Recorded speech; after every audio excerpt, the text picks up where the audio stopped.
Olá, toda semana aqui no Câmara Livre nós convidamos personalidades, pessoas, trajetórias para conversar com você e trocar experiências de vida. A ideia sempre no Câmara Livre é, a partir dessas trajetórias, fazer com que você olhe os seus projetos de vida e os seus planos. E a partir da experiência dos nossos convidados, poder transferir na nossa missão pública de conversar com você a respeito do seu dia a dia. Eu tive o prazer de, durante um período inicial da minha carreira como jornalista, de trabalhar dentro da minha função com o delegado Silberto Sevilha Martins. Ele nasceu em Bauru, assumiu a polícia em São Paulo, um concurso público, depois de fazer a faculdade de Direito na Instituição Toledo de Ensino, AIT, em Bauru, em janeiro de 1991, no chamado 35º, 35 DP, na região do Jabaquara, em São Paulo. É isso? Exatamente. Gilberto, por que direito? Como o direito acabou entrando na tua vida, pensando no jovem lá atrás que escolhe profissão num momento difícil, tem 17, 18 anos? Na verdade, eu sofri muita influência do meu cunhado, né? Meu cunhado, na época, era promotor de justiça, depois procurador de justiça. E, naquela ocasião, ele me influenciou muito para fazer a faculdade de Direito. E que era uma faculdade que, além de abrir um vasto campo de atuação, você também poderia, né, tentar uma carreira pública. E ali, Nelson, na faculdade, eu já comecei a ter uma visão assim de polícia, já comecei a me interessar muito pelas coisas de polícia, e embora a influência dele para o Ministério Público, pegou meu filho, eu não consegui.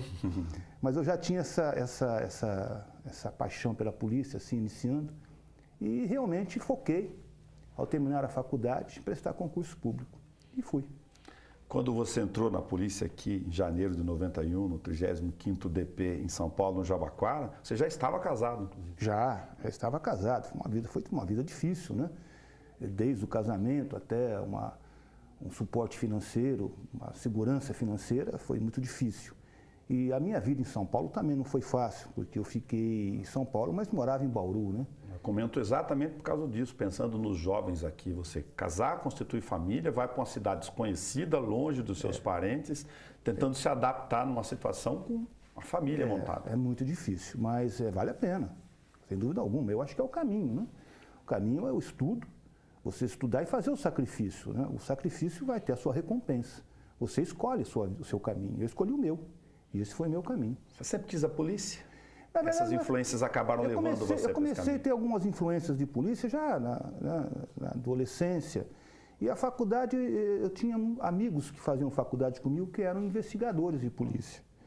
E contando os casos, como é que se fazia, me atraía aquela forma de investigação, de esclarecimento desses crimes, né? Isso sempre me atraiu. E aí, lá em São Paulo também, com outros amigos também da área policial, eu conversando, me recordo que uma vez eu conversava, meu cunhado era promotor em São Paulo, ali na Dona Paulina, perdão, viaduto Maria Paulina, não lembro. Sim. E tinha um colega dele, o Rui Alberto Gato, promotor de justiça, e nós conversávamos bastante, né? Eu ia lá fazer estágio, digamos assim, né? E uma vez ele falou para mim, falou assim, olha, você pode prestar concurso para delegado de polícia, se você não gostar, você tem a opção de voltar e ir para outra área, né?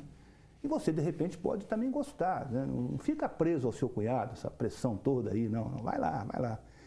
Isso me incentivou, me encorajou realmente, e por incrível que sorte, no próximo concurso eu já fui aprovado. Até falei, Rui, eu vou tentar, vamos ver o que vira. Mas não saí mais. O sentimento do jovem quando ele vai escolher uma profissão, entre as possibilidades que levam ele aí para este ou outro caminho, tem a questão na área de investigação, atividade policial, o charme que existe em relação a você fazer o trabalho de investigação, descobertas, lidar com a questão do crime, ser aquele guardião da sociedade, e o jornalismo também tem uma parte disso, de ir lá retratar fatos e tal. Esse tipo de sentimento, ele invadia o Silberto jovem naquele período ou não? Eu aprendi cedo que nós tínhamos que fazer essa separação, né? E você começa a aprender, Nelson, quando você... Porque São Paulo, você sabe, naquela época já era uma cidade já tinha os seus problemas, que se agravaram, evidentemente, mas a periferia, à noite é uma situação diferente, totalmente diferente. E os crimes bárbaros, os crimes monstruosos, normalmente costumam acontecer à noite, principalmente o que nós chamamos de sangue, são os homicídios, né? E quando você começa a se deparar com cenas de homicídio, que você vai em local de crime, que isso é muito importante, não existe crime sem solução, existe crime mal investigado. E a investigação começa realmente pelo local do crime, né? E quando você começa a ver aquela cena de pessoas mortas e tudo mais, aquilo te impressiona. E aí você aprende a separar, a não misturar o seu lado pessoal, o seu lado emocional, com o seu lado profissional. Então eu aprendi isso muito cedo. Aprendi também que inquérito policial não é número, são pessoas que estão lá dentro do inquérito. Então você tem que ter muito cuidado. E você vai aprendendo com os mais velhos, sempre observando e ouvindo os mais velhos, sempre. Eles sempre têm alguma coisa a te ensinar, sempre.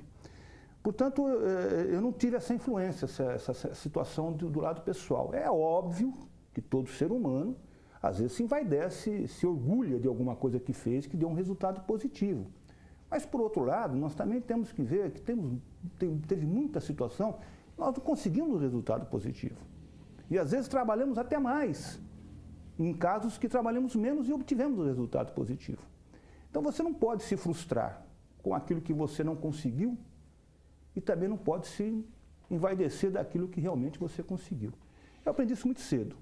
A escola da profissão, ela acaba juntando uma série de experiências e logo ao longo do tempo, à medida da repetição das investigações, você vai tendo uma série de quadros, que eu não sei se é o caso correto, mas coloco aqui para transferir informação para quem nos acompanha, que vão formando elementos não iguais, lógico, cada novo crime tem uma característica, mas em homicídios, em características, a cena do local, enfim, vão lhe trazendo elementos, ou naquela perícia tinha essa situação, que a bala veio desse lado, o cara entrou por aqui, aqui não é o caso, porque não tem sinais de arrombamento. Eu estou citando esporadicamente aqui questões.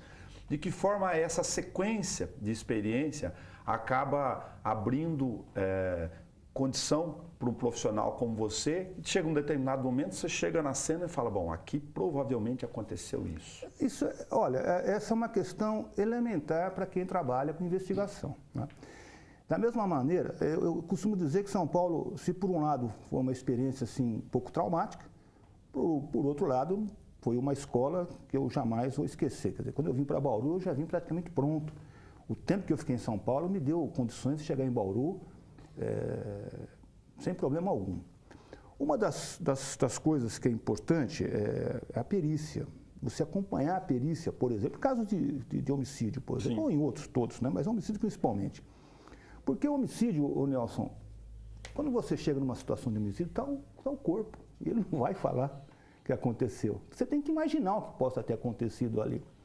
E evidentemente que além da parte investigativa, da vida pregressa da pessoa, saber quem que era aquela pessoa, quais eram os motivos que ela poderia ter sido alvejada, batida, essas coisas todas, o cenário também diz alguma coisa. A forma como o corpo foi encontrado diz alguma coisa. O local do crime fala. Você precisa saber ouvir, saber interpretar o que ele está te falando. Então é importante que você pegue todos os detalhes, e os investigadores com os quais eu trabalhei, você sabe quem são, eles eram extremamente detalhistas nesse aspecto. E nós conversávamos, trocávamos muita ideia, olha, veja isso, veja aquilo. Consequentemente, é importantíssimo você ir para o local do crime. Se possível, acompanhar a perícia, conversar com o perito. Ele vai fazer o laudo, é claro, mas o laudo é técnico. Você tem que tirar outras coisas que não estão, evidentemente, na formatação do laudo técnico. O médico legista, ir no EML. Quer dizer, eu acompanhei muito situações de crime indo no EML, conversando com ele, acompanhando a necrópsia, sabe? Porque, por incrível que pareça, tem detalhes que depois você vai juntar com alguma coisa que a investigação trouxe e fecha. Isso reforça muito uma questão óbvia, mas bastante relevante, que é a questão da sincronia de equipe. Ah, não tenha dúvida. Eu já disse a você, ninguém faz nada sozinho. Eu, às vezes, fico chateado até, quando as pessoas falam, você, não existe o eu. Polícia, em lugar nenhum existe o eu. Você tem que ter uma equipe. É claro que tem um comando, óbvio. Mas na polícia, o comando operacional é de quem está no campo, não é de quem está sentado observando. E muitas das vezes a hierarquia ali, ela não existe. A operação é quem está lá para resolver o problema. Mas o sincronismo, você já saber o que a pessoa está pensando, como ela vai agir, o olho no olho, a confiança, a segurança que você tem nos seus policiais e eles com a gente, isso fazia a diferença e fez a diferença. Gilberto, o profissional de segurança pública lida com um ingrediente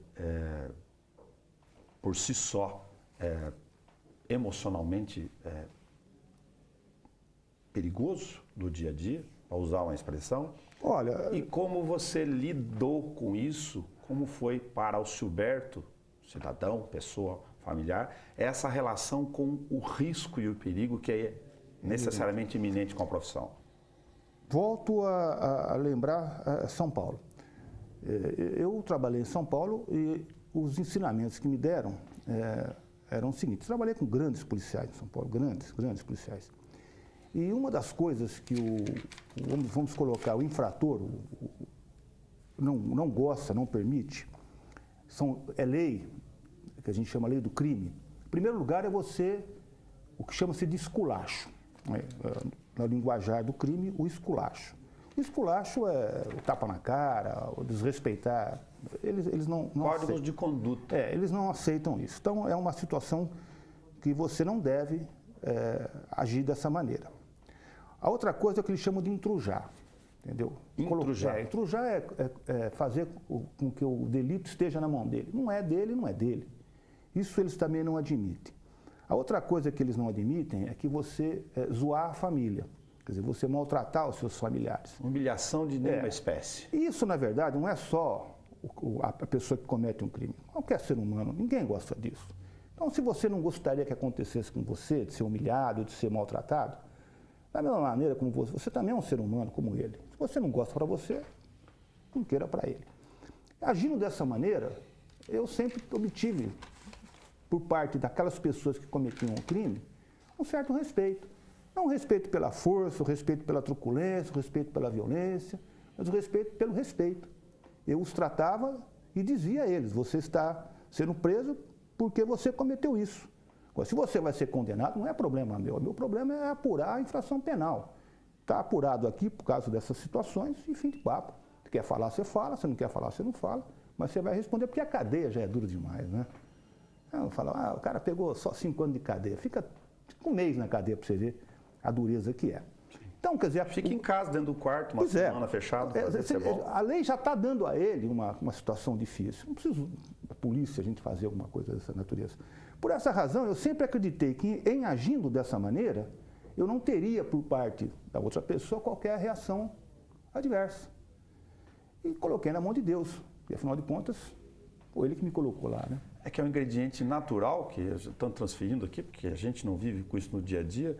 O cidadão comum, ele obviamente não é treinado para lidar com elementos de risco e de violência. E o profissional da segurança pública, ele é treinado para lidar com conflitos e atritos, inclusive físicos e operacionais. A Polícia Civil, ela do Estado de São Paulo, e acho que todas as demais polícias civis de todo o Brasil, e todas as forças de segurança, elas passaram a receber um ingrediente muito interessante, chamado treinamento. Eu tive a oportunidade, na minha carreira profissional, de participar de vários cursos, com vários órgãos, de todas, até de fora do Brasil, né? Instrutores que vieram de fora para nos passar ensinamento, conhecimento.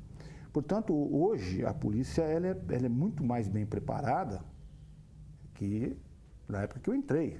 Você havia me perguntado da arma. Sim. Eu recebi um 38 Rossi. Você falou um 38 Rossi, 6 tiros, refrigerado. Refrigerado. Que diabos esse trem é refrigerado? Era uma trambolha. Pesado. Pesado, não servia para nada. E para conseguir a carga, eu ainda fiquei 3 meses, né, para conseguir a carga. Portanto, era uma dificuldade muito grande naquela época. A polícia não tinha essa visão, né, de se preparar se antever as situações, se treinar para essas situações. Hoje não, hoje a polícia está muito bem preparada. O cara troca o pente em uns 2 segundos. Isso é treinado, né? Isso é treinado. Os cursos que eu fazia, alguns cursos, por exemplo, Nelson, só para exemplificar, no curso tinham várias matérias, inclusive tiro.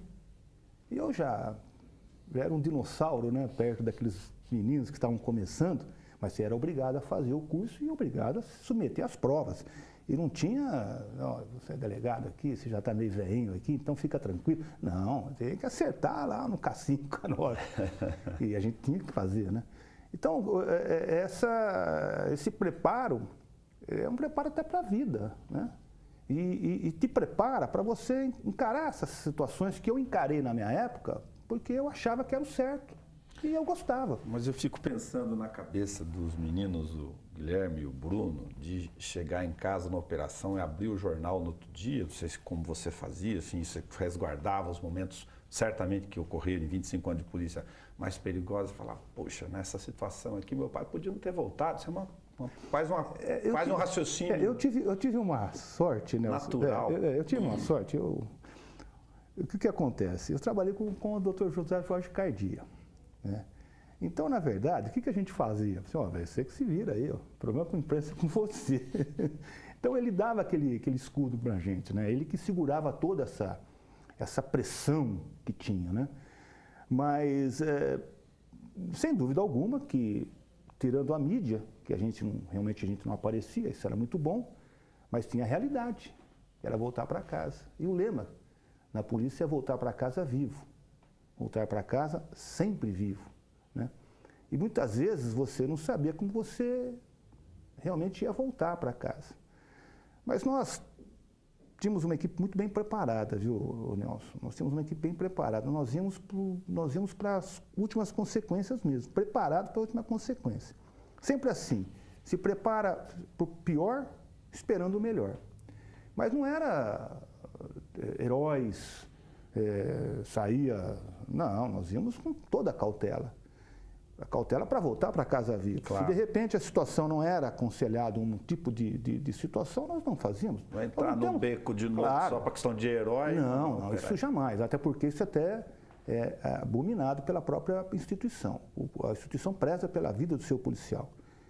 E qual que é a vida mais importante? É a minha. É a sua para você, né?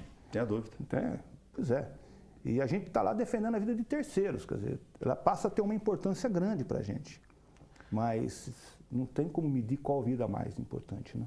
Gilberto, toda a profissão, o jornalismo não é diferente, acaba com que a gente seja uma espécie de um sentinela de olhar em alguma instância, dependendo da área que você atua, os agentes sociais, os atores sociais. Naturalmente, o profissional de segurança pública, nós estamos falando com o delegado aposentado aqui, que é uma curiosidade natural de quem está do lado de lá. Ele conhece as bocas, os becos, alguns dos líderes, a ocorrência ou não do crime é uma outra história, droga, aquilo, isso aqui entra por coisa nesse detalhe, nesse bairro tem a favela São Manuel, no outro não tem, falando de nomes simbólicos do passado. O policial, o profissional de segurança pública, o delegado, o investigador, chega em um determinado momento, ele tem ideia de nomes, lugares e pessoas, um mapa geral da cidade. É mais ou menos esse um desenho? É exatamente isso. Eu digo sem medo de errar. O policial, ele praticamente sabe tudo. Ele sabe quem é quem. Sabe. O grande problema, Nelson, se você me permite, hoje eu estou aposentado, eu tenho a tranquilidade de poder falar isso. Claro. Quando eu estava na ativa, se eu fizesse esse tipo de comentário, no dia seguinte eu estava na corregedoria. Hoje eu não tenho mais esse problema. Existe uma hipocrisia muito grande na sociedade brasileira em relação à própria sociedade. Não vamos politizar o discurso aqui, embora não tem como não politizar. A polícia não tem ferramenta para poder trabalhar. Não adianta você chegar e falar assim, olha, eu estou te dando uma metralhadora, estou te dando um fuzil, estou te dando... O fuzil é para matar. E nós não estamos aqui para matar, nós estamos aqui para prender. Polícia é proteger, servir e proteger. O cidadão que comete uma infração não está condenado à morte de um tiro por um fuzil, está condenado a uma sentença judicial após o devido processo legal, respeitado o princípio do contraditório, ampla defesa. Então, essa é a função. E para que você exerça essa função, é necessário que você tenha as ferramentas para o exercício desta função, que são as leis, né? E de uns tempos para cá, a gente tem percebido uma grande inversão de valores por parte de alguns políticos que têm subvertido essa ordem, que é uma ordem natural da vida. Consequentemente, ao não tutelar aqueles que vão cumprir com a lei, eles estão desvirtuando a lei e dando àqueles que infringem a lei o empoderamento de que é possível infringir a lei, porque nada vai acontecer. Então, essa situação no país, ela tem se tornado insuportável. E uma hora isso vai polarizar, uma hora vai ficar o bem contra o mal contra o bem, e embaixo os réis mortais sofrendo todas as consequências dessas ações, que são algumas, né? E isso frustra, porque você quer fazer, mas você não tem os elementos para fazer. Então, quando você fala assim, poxa, mas a polícia sabe tudo, aí vem outro e pergunta, você sabe tudo por que não faz? Né? Não é porque ela não faz, porque ela não pode. Não é porque ela não pode porque ela não quer, ela não pode porque ela não tem os instrumentos. Você lembra, nós tivemos um caso em que eu precisei muito da tua ajuda, você foi assim de uma expertise fantástica, porque o seu jornalismo é um jornalismo investigativo de muito faro, e você viu a dificuldade que foi. Nós acompanhamos, né? Sim. Então esse é o problema de você saber, você sabe, você sabia, eu sabia, e nós não conseguimos o resultado, porque nós não tínhamos de ter que lidar com o caso concreto ali, nós não tínhamos em cima da linha da lei. Exatamente. O tráfico de drogas hoje estamos falando aqui como cidadãos, a gente fala com os policiais no dia a dia, a legislação tem todas as suas falhas, o sistema não oferece todas as ferramentas e condições, uma ideia de enxugar gelo, uma frustração de lidar com isso todo dia. Eu fico imaginando um profissional de segurança pública aqui de uma maneira genérica em todas as áreas. E prende e solta, certo e prende, o encarceramento tem seus problemas também, porque não resolve a vida, a escola do crime, o controle interno dentro, que a gente sabe, de grupos criminosos, enfim. Isso gera uma angústia, uma ansiedade que o profissional de segurança pública tem que lidar, porque a sociedade não resolve isso, Mas, Nelson, a legislação não resolve isso. Eu costumo dizer o seguinte, eu trabalhei com entorpecente, eu fui por 2 vezes assistente da DISE, eu vim para Bauru para ser assistente da DISE. Sim. Fiquei 2 anos, depois eu fiquei mais 2 anos como assistente e por 2 vezes eu fui titular da DISE. E em todos esses momentos, com os delegados com os quais eu trabalhei, e sempre havia a predominância do entendimento em relação ao entorpecente. Entorpecente, nós temos que quebrar o que chamamos de ciclo econômico da droga. Nós temos quem produz, nós temos quem distribui, nós temos quem consome. Essa cadeia tem que ser quebrada. Se você quebra a cadeia, você praticamente dá um resultado fantástico para o que se chama de tráfico de entorpecente. Quem produz não está no Brasil. Normalmente você vai encontrar na Colômbia, você vai encontrar na Bolívia. Nós não somos Paraguai. produtores desse Nós trem. não somos produtores. Agora, como é que você vai invadir uma Colômbia? É um país soberano. Então, a política de combate a quem produz o entorpecente, eu acho inviável. Sim. Fronteira, para colocar um dado nesse meio. Inviável. Quem fornece? O fornecedor, ele é descartável. Até porque se você prende um, deve ter uma fila aguardando esse lugar para... Portanto, prender traficante, correr atrás de traficante é uma estupidez. Mula se troca a hora que você quiser. A qualquer hora. Vamos então trabalhar no consumidor. Vamos prender quem consome entorpecente. Você sabe que a droga, o sujeito passivo, a vítima, a vítima é a sociedade, a saúde pública. Porque droga está relacionado com saúde pública. E você tem que ler todos os especialistas em assuntos, em matéria de entorpecente, né? Portanto, a prisão do usuário se tornou, desde aquela época, desde a 63, 68, nós já não éramos simpáticos a essa política, embora a lei dizia para prender Mas nós nunca partimos para essa situação porque nós já entendíamos lá atrás, antes da mudança, de que não era a solução. Portanto, a sua pergunta ficou sem resposta. Se você não pode resolver com quem produz, se você não consegue resolver com quem vende, se você não consegue resolver, então vamos liberar? Não. A grande política de entorpecente, na verdade, é com que a pessoa não faça uso pela primeira vez, ou experimente, ou que não faça uso, que não entre para o vício. Se nós conscientizarmos os nossos jovens com política séria, de educação, para que esse jovem ou essa pessoa não tenha contato com entorpecente, logo ele não vai ser um consumidor. Se ele não vai ser um consumidor, nós vamos quebrar a corrente aqui, mas não com prisão, com ações pirotécnicas, isso não resolve nada. É preciso que esse jovem entenda o que é entorpecente, que ele saiba os riscos, o problema que é o entorpecente, para que, em quebrando essa corrente, a gente consegue reverter o quadro. Na minha opinião, é educação. Sem educação, você não vai chegar a lugar nenhum. Vai continuar aprendendo aqui, soltando ali, prendendo o outro, porque repôs. E essa cadeia, do ponto de vista de estatística e de comércio e dados, ela mostra um dado que fica difícil esse ciclo ser quebrado, que de cada 10 casos, 6 ou 7 estão ligados à droga. Eu não acredito que quebre. Todas as políticas entorpecentes até hoje vistas, eu não acredito em nenhuma delas, sinceramente. Silberto, arma, você tem experiência do período lá atrás em que a legislação brasileira permitia, nos casos adequados, o porte de arma dentro de casa, tem toda a discussão sobre o uso, se as pessoas sabem ou não usar, um monte de gente não sabe usar coisíssima nenhuma, enfim. E o Brasil mudou isso, você pegou a última fase, a questão dos armamentos. Neste momento são discussões que voltam por causa da efervescência de violência nas ruas. O que você pensa a respeito sobre o porte de arma? Mais uma vez eu vou à vontade porque eu estou aposentado. Se não tivesse, no dia seguinte estaria na corregedoria. Mas essa é uma opinião pessoal, né? Claro. Cada qual tem a sua, eu tenho a minha. Eu sou totalmente favorável ao armamento. Eu não sou favorável ao desarmamento. Nelson, o discurso politicamente correto é aquele, não, nós temos que desarmar a população. Tudo bem, até aí eu concordo. Tá. Vamos para a segunda página. Quem é essa população que você está desarmando? É o cidadão de bem? Brasil marginal, você também está desarmando? Então, se vale para um, tem que valer para outro. Se igualar, eu concordo. Agora, veja bem, o carro mata? Mata, muito. Quem vai matar é quem está dirigindo.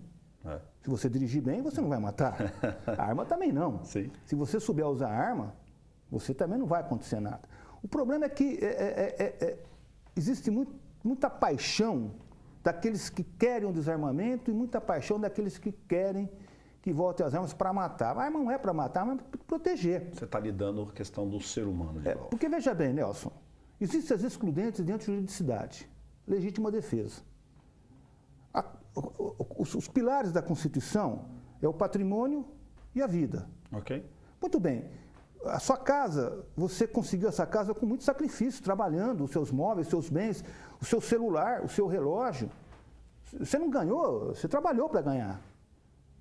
Eu acho que você tem o direito de defender o seu patrimônio. Acho que o crime contra o patrimônio, uma invasão emocional complicadíssimo. O cara saber que você entrou dentro da intimidade do outro, levou, esculhambou, não é a E você não tem o perda direito de se defender? do equipamento em si, mas Vamos ser sinceros aqui. Eu estou aposentado. Amanhã eu não vou estar na corregedoria. Se você ligar para a polícia, ela vai ter condições de te resolver naquele instante?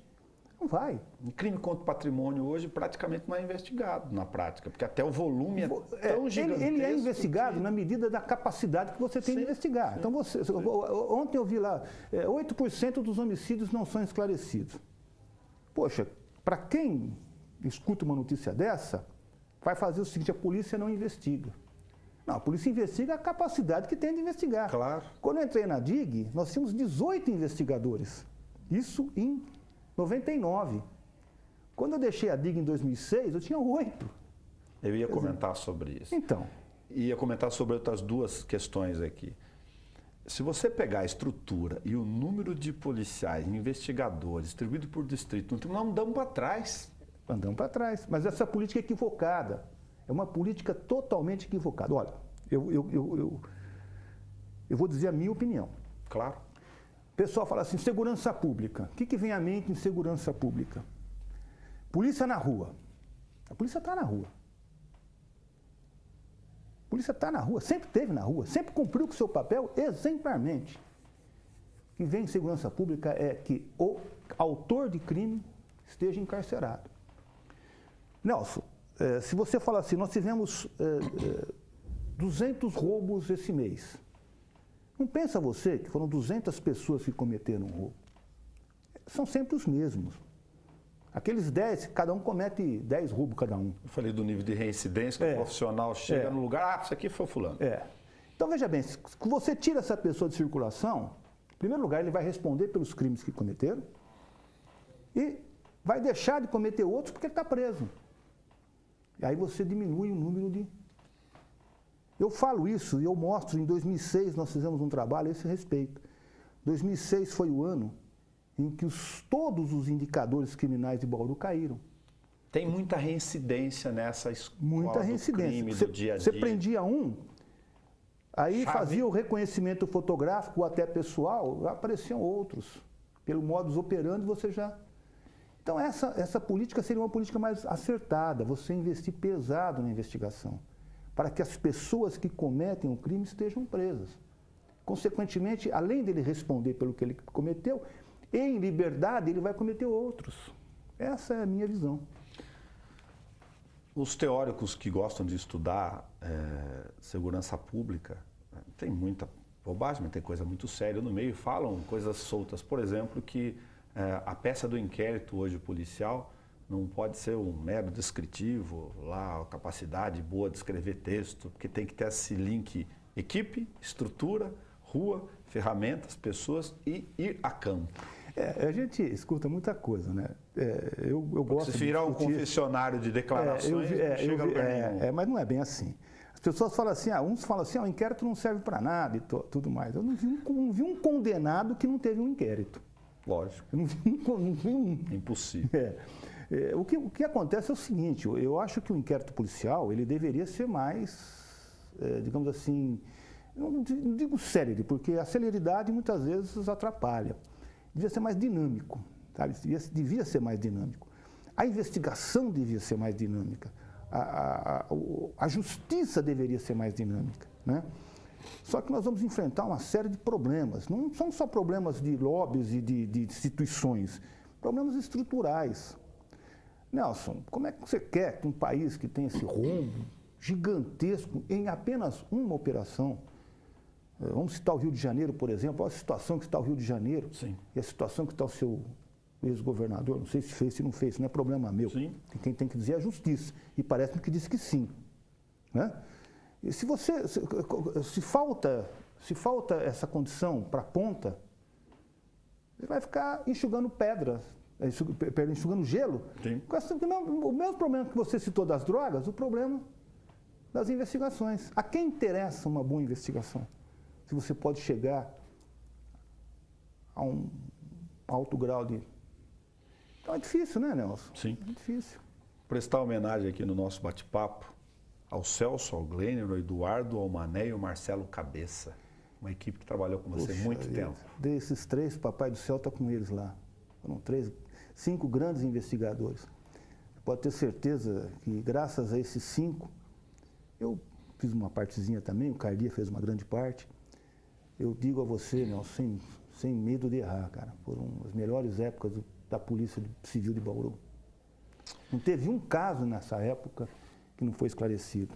Foram 11 sequestros, os 11 presos, resgate apenas em um deles, roubos, roubo a banco, prendemos grandes ladrões de banco, crimes ao patrimônio. Sangue não, porque era outra equipe, mas também tivemos participação em alguns homicídios e vai por aí afora. E esses meninos, principalmente esses 3 que já foram, eram de uma consciência profissional enorme, o Celso, o Glêner, o Eduardo. E, poxa, foi muito bom. Outro dia encontrei de novo o Manezinho, que é o que está entre nós aqui. O Marcelo encontra de vez em quando também. Mas eu fico particularmente emocionado quando eu lembro da figura, sem nenhum demérito aos outros, do Celso, uma figura humana espetacular, para quem não teve o prazer de conhecê-lo. Olha, nas nossas operações, quando nós saímos do gabinete do Dr. Cardia com a missão, né? Ele ia lá e explanava, olha, está acontecendo isso, e vocês vão para a rua. E muitas vezes a gente saía para conversar, porque quem ia para a rua éramos nós. E muitas vezes o Celso falava, não é assim, vamos fazer desse jeito. E aí ficamos discutindo. Então, por isso que eu falo, quem resolve é a equipe, né? E era uma equipe fantástica, Ele sempre tinha grandes tiradas, grandes saídas estratégicas e, graças a Deus, muitos casos foram esclarecidos perante esse tirocínio, essa vontade, esse destemor que eles tinham. Tem gente que passa pela vida sentado na arquibancada. É muito bom passar pela história da vida e ter uma série de histórias para contar. Isso apenas para homenagear que você está dois inevitáveis. Aliás, a gente está gravando aqui com 20 anos desse trabalho público aqui de TV, que reúne, infelizmente, coberturas difíceis para momentos da cidade. Não vou lembrar de dois, que a fuga de presos de 89, Nossa na cadeia pública, que era urbana na cidade. Os municípios tinham, e alguns ainda têm, uma ou outra cadeia aí. Não existia CDP, não era assim. A fuga da cadeia, o que contribuiu para o sucesso daquela operação, eu tinha sido diretor da cadeia há uns anos atrás, né? E quando eu assumi a cadeia pública, entre as situações que me foram pedidas para que se fizesse, uma delas foi digitalizar o prontuário de presos. E nós conseguimos, com muito custo, fazer uma digitalização de todos os presos, todos os prontuários, com fotografias e tal. Naquela época, pra você ter uma ideia, era disquete, aquelas máquinas ali. Mas nós já tínhamos uma máquina digital. Então, nós tínhamos esse prontuário. E naquela noite, eu lembro que era a exposição, na época que era novembro, né? Final do ano. Final do ano. E eu estava de plantão, E os investigadores passaram, que também estavam de plantão na exposição, eles passaram no plantão para a gente tomar um lanche. Já era mais ou menos 1h da manhã. Vamos tomar um lanche, tal, estou com fome, aquela coisa toda. E nós saímos realmente para tomar um lanche, quando de repente, antes mesmo de servir, o rádio falou, olha, fuga em massa na cadeia de Bauru. E nós descemos para a cadeia, chegamos na cadeia, aquele cenário terrível, né? E a primeira coisa era saber quantos tinham fugido, e quem eram os que tinham fugido. Como eu tinha sido diretor, eu já conheci os prontuários, eu já fui nos prontuários, já fui separando, peguei a grade, separei a grade, e já separei da grade os 89 que não estavam constando na lista lá da chamada. Quer dizer, o banco de dados foi fundamental para já saber quem estava fora, quem estava dentro. Aí, eu falei, bom, tudo bem. Desses que estão aqui na relação, quais são aqueles que têm muito mais propensão para uma fuga dessa natureza? Porque você fugir por Tereza, você fugir por Tatu, você fugir por qualquer outra situação, é uma coisa. Agora, um resgate de preso, vai resgatar quem? Tinha meia dúzia de pé de chinelo ali. E daquela lista ali, eu percebi que tinha um cara que era ladrão de remédio. Era o único que, salvo engano, justificava ser resgatado. O cara era líder de quadrilha, participante, integrante do crime organizado. O que estava fazendo na cadeia pública de Bauru? Né? E eu me recordo, cara, que eu tenho muita amizade, graças a Deus, tenho muita amizade com o Pedro Lamuso. Nós éramos, inclusive, vizinhos. Né? PM civil. Não, uma pessoa fantástica. São todos meus amigos.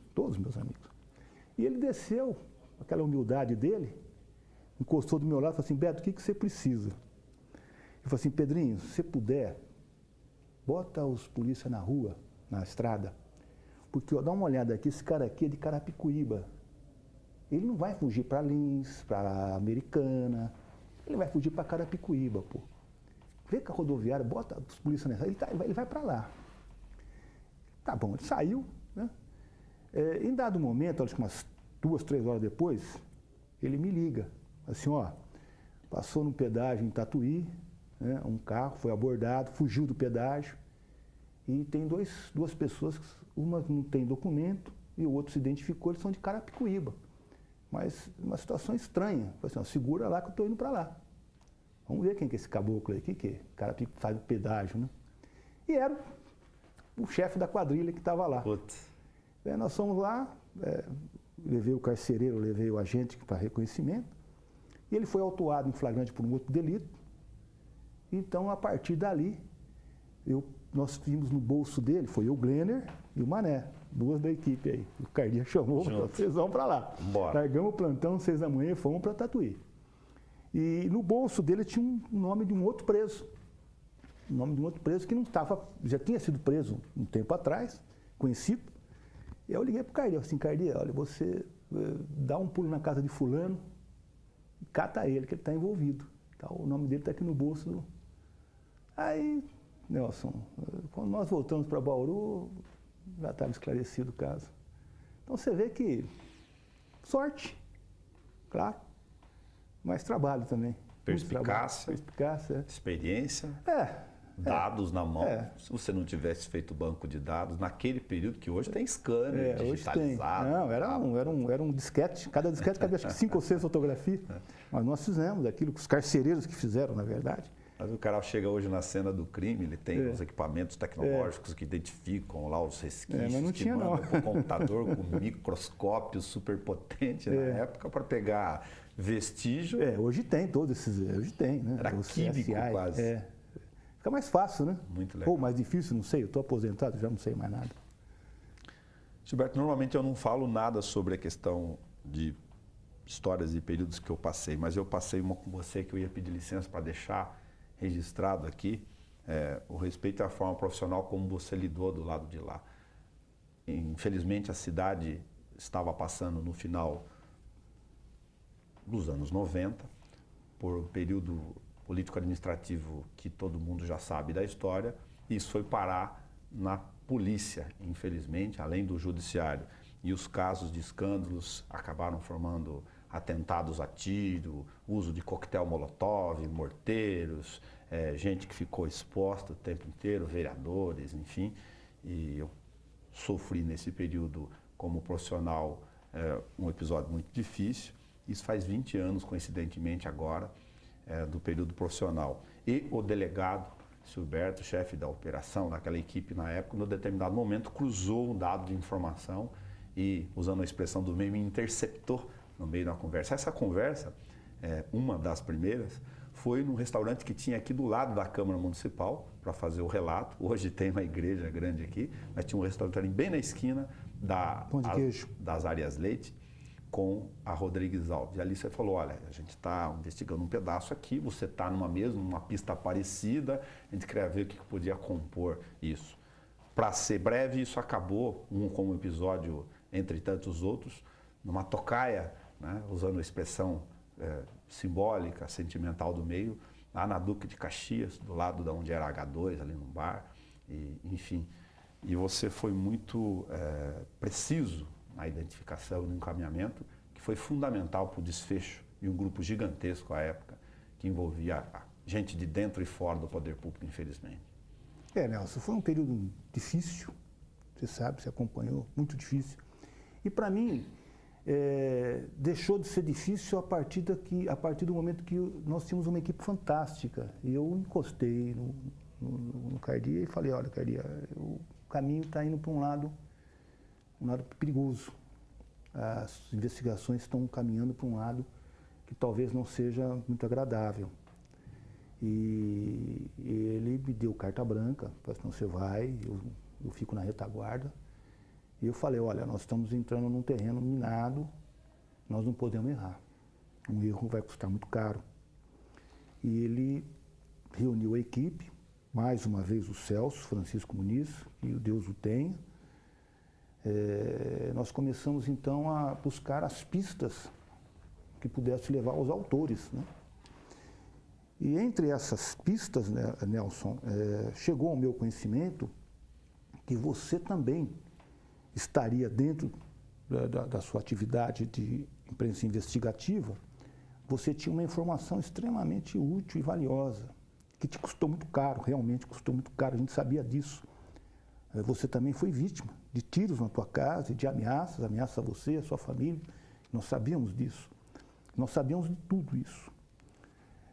Mas o fator que assim, praticamente deu um norte para a nossa investigação foi em relação a um dos promotores de justiça, que foi o Dr. Carlos Roberto Simeone. Vou citar o nome aqui, peço até perdão a ele, mas foi vítima. Ele morava ali no Samambaia, né? E um dos vigias, do segurança, me chamou com uma foto do antigo Diário de Bauru, onde o ex-prefeito saía de uma delegacia para um depoimento, ladeado por 2 seguranças. E ele me apontou, olha, essa pessoa que está na foto é o que estava rodeando a casa dele aqui. Aquilo, evidentemente, me deu um norte e me fez com que... É um processo de dicotomia, né? Você vai excluindo. Aí, nós tínhamos um alvo a ser investigado, e o Celso também chegou a esse alvo através do veículo que ele estava circulando, e outras atividades que não vêm ao caso, mas foi quando eu fiquei sabendo que você tinha conversado com ele num jogo de basquete no Luso. Eu já estava tentando aproximação também com o objetivo de tirar a informação. É. Eu vim aqui na Câmara, você estava aqui, eu lembro que eu liguei para você, falei, Nelson, preciso conversar com você. Você foi de uma precisão enorme. Na mesma hora você já ligou para ele e eu disse, fala que você tem um amigo que é delegado, mas é um amigo que pode ajudar. Porque você até disse que ele está meio arrependido, parece que ele está meio arrependido e tal. E nós descemos realmente tomar um café, não sei se eu tomei, não sei se eu paguei, acho que quem paguei foi eu, né? Você não pagou não, viu? E para minha surpresa, Nelson, não demorou acho que meia hora. Você devolveu a ligação dizendo que ele queria conversar e nós marcamos um local, onde nós poderíamos conversar, num local neutro. E fomos realmente no bar, um restaurante, estava fechado, o cara abriu para a gente. Nós sentamos, você foi comigo, você até participou ativamente de questões ali, e para nossa surpresa, minha e sua, sem muito esforço, ele praticamente relatou todos os acontecimentos. Né? Foi um espanto. Sim. Foi um espanto. E você, como jornalista, tinha que segurar. Você tinha praticamente, digamos assim, um furo, né? Uma história inteira na mão, uma história inteira, podia podia publicar. E aí nós voltamos e falamos assim, ó, a situação agora precisamos sentar, vamos organizar isso aqui. Eu costumo dizer, né? Quando você trabalha com uma pessoa que cometeu um pequeno delito é uma coisa, agora quando você trabalha com alguém que está num andar de cima é outra, né? E Nelson, o resultado foi o que aconteceu, né? Não foi o que eu penso, o que você pensa, foi o que o juiz determinou, portanto não tem nem o que discutir, né? Com um bombardeio, eu passei uma pressão terrível, terrível, terrível. Porque quando você não consegue combater o fato, você vai combater quem está patrocinando o fato. É mais ou menos como o juiz Sérgio Moro, que está fazendo um trabalho dele, onde que está a ampla defesa do contraditório, e não se vê um ataque às provas, e sim ao inquisitor, ao juiz. Ao trabalho. Quer dizer, peraí, nós estamos num Estado democrático de direito, nós temos que se prender aos fatos, não a quem está produzindo os fatos. Né? Se você acha que ele não é isento, pleiteie essa isenção que seja substituído, mas não ele está cumprindo com a missão dele, e ali eu também estava cumprindo com a minha, você com a sua. Quer dizer, de repente tentaram inverter a situação, isso é normal, mas não é saudável para quem está participando, né? Eu sei o quanto você sofreu, o quanto outros personagens sofreram, nós também sofremos, mas para nós é parte da profissão. Para agradecer seu papo aqui, não posso deixar de mencionar que o Gilberto Sevilha Martins gosta muito de pescaria e ferriomodelismo. Ferriomodelismo. Tem lá o seu sítio, as suas montagens lá, de peças. É um hobby, né? Que bom. Um hobby. É quando você consegue ficar lá no teu mundo interior. O ferriomodelismo, na verdade, o ferriomodelismo já estava no sangue, né? Desde que eu me conheço por gente. Meu pai, talvez, por trabalhar em ferrovia, sei lá. Mas a verdade é que eu sempre gostei de ia visitar meus avós em Rio Claro, ia de trem. Mas o hobby ele começou quase que fortuitamente. Eu lembro uma vez, minha irmã trabalhava com um projeto social religioso, e acho que era Folcolares, eu não me recordo, e 2 padres participavam desse projeto, e um deles era um belga e o outro espanhol, né? E psicólogos, né? E a minha irmã me convidou para ir conhecê-los, né? Fazer um churrasco, aquela coisa toda, confraternização aqui em Bauru, de São Paulo. E eu tinha voltado de uma operação, sabe, que nada deu certo, enfim, foi uma tragédia. E eu cheguei no sítio conversando com eles ali, e ele me disse o seguinte, falou assim, olha, você tem hobby? Eu disse, não tenho. Tem um trenzinho aqui e tal, eu fico montando de vez em quando lá, mas quebro do que monto. E falou assim, olha, o hobby é uma atividade interessante, principalmente para profissões estressantes como a tua. Porque o problema existe, ele não vai nem aumentar nem diminuir. O que vai fazer com que você potencialize é ficar pensando direto no problema. Ele não vai aumentar, vai continuar lá. E o hobby faz com que você faça uma transferência desse pensamento. Quando você está estressado por relação a um problema, pensa no hobby. Desvia o seu pensamento para o hobby, para as atividades prazerosas que o hobby te dá, e deixa que com o tempo você vai conseguir resolver somente ele no tamanho dele. Isso eu passei a ter como um mantra, passei a desenvolver esse exercício e estou até hoje. Gilberto, muito obrigado por ter aceito o convite aqui da gente poder bater papo. Coincidentemente, repito, no final, a gente está gravando em agosto de 1998, quando nasceu isso, para agosto de 2018, 20 anos da TV Câmara, e tive o prazer, como jornalista, de conhecê-lo nessa trajetória. Nossa recíproca é verdadeira. Eu não tenho, acho que um jornalista em Bauru que eu não consegui fazer amizade. Acho que não teve um. Eu consegui fazer amizade com todos, justamente pela sua forma honesta de falar as coisas, né? Tem coisas, evidentemente, que a gente dizia, olha, nossa, isso não, infelizmente seria bom publicar, como foi esse fato. Você tinha, imagina a pressão que você sofreu lá do Jabur, mas não podia e você não fez. E muitos outros casos também, a gente sabe disso, que você tinha as mãos, e o jornalismo é para agora, né? Se você não publica, se alguém tem, vai te passar à frente, a gente sabe disso. Mas a ética que vocês sempre tiveram no jornalismo, existe a notícia de interesse público e a notícia de interesse do público. Vocês sempre pautaram pela notícia de interesse público. Isso é elegância, isso é grande no jornalista, e você é um deles, todos são. Mas vocês sempre me trataram, todos vocês me trataram com muito carinho também. Eu nunca tive, por parte de nenhum jornalista, uma ação assim mais agressiva ou mais antipática. Então eu só tenho a agradecer, Nelson. Eu só tenho a agradecer a Deus por ter me oportunizado essa situação de poder fazer o meu melhor. Acho que fiz o que pude, mas muita coisa ficou para trás, claro. Mas fatos como esses, sem dúvida alguma, nos deixam assim um pouco envaidecidos. Muito obrigado ao Câmara Livre, nesse registro de 20 anos da TV Câmara, dedicar ao Guilherme e ao Bruno, na trajetória do pai Gilberto Sevilha Martins, do espanhol, que está aqui conosco, conversando de todas as suas raízes, e pedir licença para homenagear Celso, Gleiner e Eduardo e aos seus colegas por razões naturais. Até o nosso próximo encontro.